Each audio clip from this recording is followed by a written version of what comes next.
Hey guys, thank you so much for joining us today. Today I'm coming to you with an experience, okay?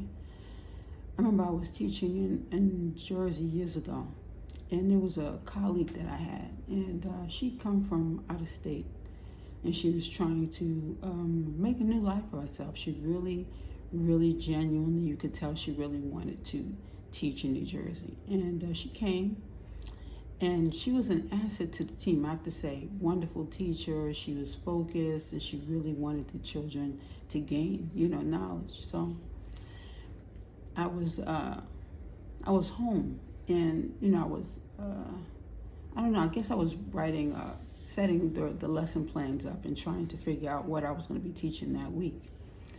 And I asked for guidance, and I went to sleep. And in my dream, it was like I was guided, like I had the ancestors. It seemed as though they were coming to me with a task. And I'm saying to myself, what in the world? They wanted me to help her make a better choice. And I'm like, me? Like, sometimes we cannot look at ourselves and just see ourselves as being so small, because God is giving us a job to do. And sometimes he uses different ways of doing it. Very strategic, very comical at times too. God has a sense of humor, I have to say. So I felt as though I was being guided to do this. So it was funny because there was a guy, and the guy who I had gone to school with. And in high school. I had gone to high school with this guy. And I really didn't say anything to him in high school. We kind of said hi, but it was so kind of uncomfortable. He was an underclassman. And I know that I did have a conversation with him, but I don't quite remember what the context was.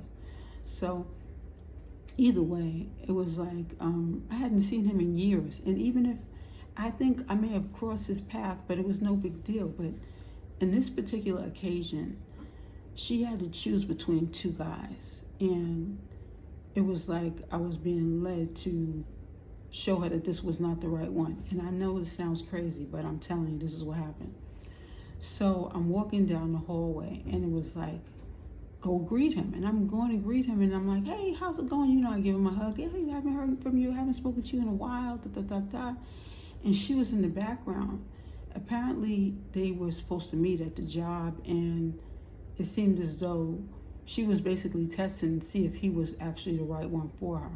But it was like the message was, this was not the right one. He is supposed to be for someone else. She's supposed to be for someone else.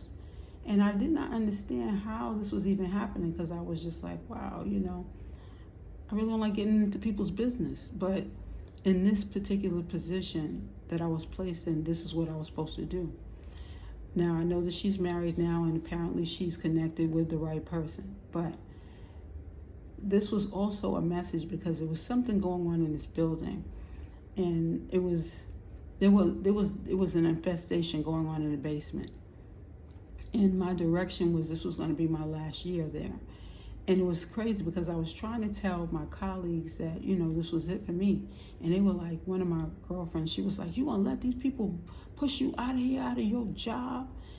And she didn't see the big picture, and I could not explain to her what was going on, because even though her father was a minister, spiritually, I didn't know if she was ready for it, and I really didn't want to get into it. So it was other coworkers that came, and they were approaching me, and I'm like, why are you? Some of the people I barely spoke to, so I didn't understand why they were approaching me. But I believe that their hearts were in the right place. But at that time, it was like spiritually I was being guided to leave. The infestation going on in the basement was one of the signs. Another sign was I was wearing this, was it a hematite? I was wearing a gemstone. And every time I went around this one colleague, the gemstone would break. And I'm like, she would always call me in her office or stop me in the hallway. And, she was long-winded, but I thought her heart was in the right place. It was like I was being directed away from her. And it was like one sign after the next. And when that hematite broke that last time, I was like, okay, it's definitely time for me to leave this alone. It was like God was directing me, and he was saying, look, this is going to be your last year. You need to go and talk to the principal now. Like every day that week, I remember I was being guided to go to the principal, and I didn't want to go to the principal's office and talk to her about it. But finally, one day was like, that's it. You need to do this now. And I went and spoke to her, And she spoke to other people saying that she didn't understand why it was I wasn't considering staying there, and and I understood her heart was in the right place too. In fact, she was about to retire. So I knew that she basically was saying, pass the torch on, stay another year. And that fourth year would have actually made me tenure. Now, there was certain paperwork and stuff, and I had gone to take some classes, and at Long Island University, I remember during that time too. But for some reason, even the classes that I'd taken, they were very expensive, by the way, no offense. But I wasn't going to be finished during that time. And God said, that's fine. You're not going to be here anyway. You're being moved on to go someplace else. And it was true. I ended up moving and going to a whole new school district. But the important thing is that when we're being led, when we're being given a message to give to people, we need to take on that task, not question it. Because sometimes we have this way of questioning things. God doesn't give you anything that you can't handle, number one. And number two, when he's guiding you to do something, it's not only just for you, it's for other people. He might guide someone else with a message to you. And if that person doesn't take it on, then where would you be? Sometimes that's not the right person. Maybe it's another person who's going to do it because that person gave up. We are all here to do a job. Let us try to really focus on getting those jobs done, and let us elevate while doing so, okay?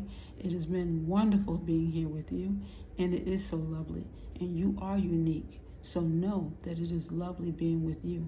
No matter who the person is, everyone is supposed to add to our society, not take away. So every experience means something here, okay? So enjoy your day, and I hope you enjoyed the message.